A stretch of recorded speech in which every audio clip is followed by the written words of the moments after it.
Hello students, मैं हूं doctor Manoj Pahuja, आपका मेडिकल एंट्री टेस्ट इंस्ट्रक्टर। उम्मीद करता हूं आप लोग खैर खैरियत से होंगे, अच्छे तरीके से अपने टेस्ट की प्रिपरेशन कर रहे होंगे। आइए क्रैक कर लेते हैं आज का question. Body cavity is the cavity present between body wall and gut wall. यहाँ इस स्टेटमेंट के पहले हिस्से में आपको डेफिनेशन बताई गई है सीलोम की। बॉडी कैविटी सीलोम को कहा जाता है। True body cavity is called coelom. अब ये कह रहा है कि जो ट्रू बॉडी कैविटी होती है वो प्रेजेंट होती है between body wall and gut wall.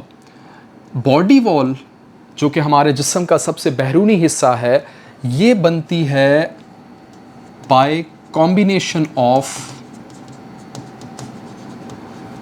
Mesoderm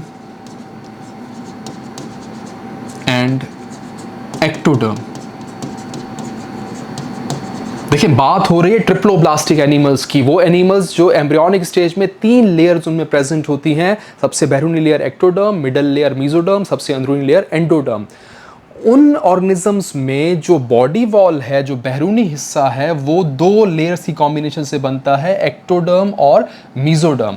जबकि जो गट वॉल है, जो हमारा जो इंटेस्टाइन वगैरह का पोर्शन है, उसकी जो बैरूनी दीवार है वो बन रही होती है एंडोडर्म से। कुछ उसमें थोड़ी बहुत इन्वॉल्वमेंट मेसोडर्म की भी होती है। हम इसमें अगर लिखना चाहें तो मेसोडर्म को भी इंक्लूड कर सकते हैं। अब साफ सी बात है, जहां मेसोडर्म इन्वॉल्व है वहां पर कैविटी का जिक्र आएगा। जो ट्रू बॉडी कैविटी है वो मेसोडर्म की स्प्लिटिंग से बनती है। Keep in mind, true body cavity is derived bye mesoderm. अब आगे थोड़ा सा ट्विस्ट है इसकी स्टेटमेंट में। ये कहता है कि इन सम एनिमल्स, सम का वर्ड इसने जोड़ दिया कि भाई सारे एनिमल्स में ऐसा नहीं है। जो ऊपर डेफिनेशन है वो सीलोम की है, लेकिन सारे एनिमल्स में ऐसा नहीं है। कुछ में मामला थोड़ा सा डिफरेंट है। The body cavity is not, ये नॉट का वर्ड इंपॉर्टेंट है, नॉट लाइंड बाय मेसोडर्म। कुछ ऑर्गेनिजम्स में body cavity is not lined या नॉट डिराइव्ड बाय मेसोडर्म। तो अगर मेसोडर्म से बॉडी कैविटी जो है वो डिराइव नहीं हो रही है, तो फिर ऐसे एनिमल्स को आप क्या कहेंगे? आपके पास कुछ नॉलेज होनी चाहिए। चेक कर लेते हैं।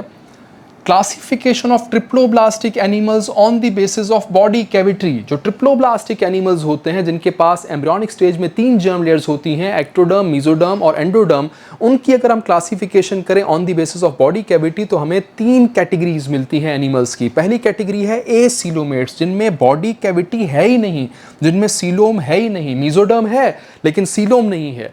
मेसोडर्म ने सीलोम को बनाया, बट वो सीलोम जो है that is filled up by the cells या टिश्यूज, जिसकी वजह से वो कैविटी ब्लॉक हो गई। हम कहेंगे कि वो कैविटी ब्लॉक हो चुकी है, इसलिए सीलोम नहीं है। किस में? ए सीलोमेट्स में। और ऐसा एक ही फाइलम आपने याद रखना है, फाइलम प्लेटीहेलमिन्थेस या फिर फ्लैट वर्म्स। याद रखेंगे आप, ये फ्लैट वर्म्स ए सीलोमेट्स होते हैं। उसके बाद एक कैटेगरी है सूडो सीलोमेट, जिसमें ट्रू बॉडी कैविटी नहीं होती। अब ट्रू बॉडी कैविटी नहीं होती, इसका मतलब ये है कि दिस कैविटी, इनमें है कैविटी, लेकिन that is not derived from mesoderm. वो मेसोडर्म से डिराइव नहीं हुई, वो असल में रिमेनिंग पार्ट है ब्लास्टोसील कैविटी का। ब्लास्टोसील कैविटी ब्लास्टुला स्टेज में बनती है, बाद में वो ऑर्गेनिजम्स में ऑब्लिटरेट हो जाती है, फिल हो जाती है, दूसरे सेल्स उसको फिल कर लेते हैं, तो वो कैविटी बंद हो जाती है आमतौर पे दूसरे फाइलम के ऑर्गेनिजम्स में। लेकिन एक फाइलम ऐसा है जिसमें जो ब्लास्टोसील कैविटी है वो पूरी तरीके से बंद नहीं होती, पार्शली ओपन रह जाती है। उस पार्शली ओपन ब्लास्टोसील कैविटी को हम नाम देते हैं सूडोसीलोम, और ऑर्गेनिज्म को कहा जाएगा सूडोसीलोमेट। तो इनकी जो कैविटी है सूडोसीलोम्स की, जैसे हम कह रहे हैं, या सूडोसीलोमेट्स में जो कैविटी पाई जाती है वो मेसोडर्म से डिराइव नहीं होती, वो ब्लास्टोसील का बकिया हिस्सा है।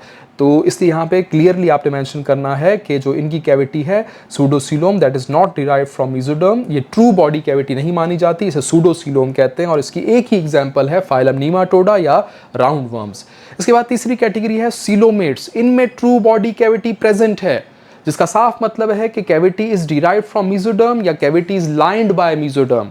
जहां पर भी लिखा हो cavities lined by mesoderm, confirm बात है, आप बात कर रहे हैं सीलोम की, और ऑर्गेनिज्म को नाम दिया जाएगा सीलोमेट्स। और कौन कौन से फाइलम में सीलोम प्रेजेंट होती है? एनालीडा अर्थवर्म वाला फाइलम, आर्थ्रोपोडा इंसेक्ट वाला फाइलम, मोलेस्का उसमें भी आपको मिलेगी सीलोम, और कॉर्डेटा, ये जो फिशेस, एम्फीबियन, बर्ड्स और रेप्टाइल्स हैं, उनमें भी आपको सीलोम मिलेगी। तो ये आपने याद कर लेना है। साफ साफ हमें जो क्वेश्चन में स्टेटमेंट दी गई थी उसमें मेंशन किया गया था कि इन सम एनिमल्स कैविटी तो है, body cavity is not derived या नॉट लाइंड बाय मेसोडर्म। तो इसका मतलब कैविटी है, तो उस कैविटी को आपने कहना है सूडोसीलोम। तो ऑप्शन ए सीलोमेट नहीं हो सकता, बिकॉज बॉडी कैविटी सीलोम जो है वो सीलोमेट्स में, ए सीलोमेट्स में होती ही नहीं है। यहाँ तो लिखा है कि कैविटी है लेकिन नॉट डिराइव्ड बाय मेसोडर्म, तो ऐसा ऑप्शन बी ही हो सकता है, सूडोसीलोम, जिसमें कैविटी है तो सही लेकिन वो मेसोडर्म से डिराइव नहीं है। तो आपने क्वेश्चन क्रैक कर लिया, आपका करेक्ट आंसर है ऑप्शन बी। फिर भी दूसरे ऑप्शन पढ़ लें। सी है सीलोमेट, सीलोमेट में बॉडी कैविटी होती है and that is lined by mesoderm. जो ऊपर डेफिनेशन लिखी गई वो सीलोम की डेफिनेशन है, आगे उसने थोड़ा सा एक ट्विस्ट ले लिया है कि भाई सम एनिमल्स में मामला कुछ और होता है। तो यहाँ पर सीलोम की बात नहीं हो रही है, सीलोमेट्स की बात नहीं हो रही। ऑप्शन डी हीमोसीलोमेट, जो फाइलम आर्थ्रोपोडा है उसमें बॉडी कैविटी जो है वो इस तरह से ऑर्गेनाइज होती है कि उससे उनका कलरलेस ब्लड भी फ्लो कर रहा होता है। तो आर्थ्रोपोड्स की कैविटी को हीमोसील कहा जाता है, तो इनमें वो हीमोसीलोम भी नहीं होती। साफ सी बात है, जहाँ बात हो रही है बॉडी कैविटी की लेकिन वो मेसोडर्म से डिराइव ना हो, तो उसके लिए आप आंसर याद रखेंगे सूडोसीलोम, और ऑर्गेनिज्म कहा जाएगा सूडोसीलोमेट्स। ऑप्शन बी आपका करेक्ट आंसर है।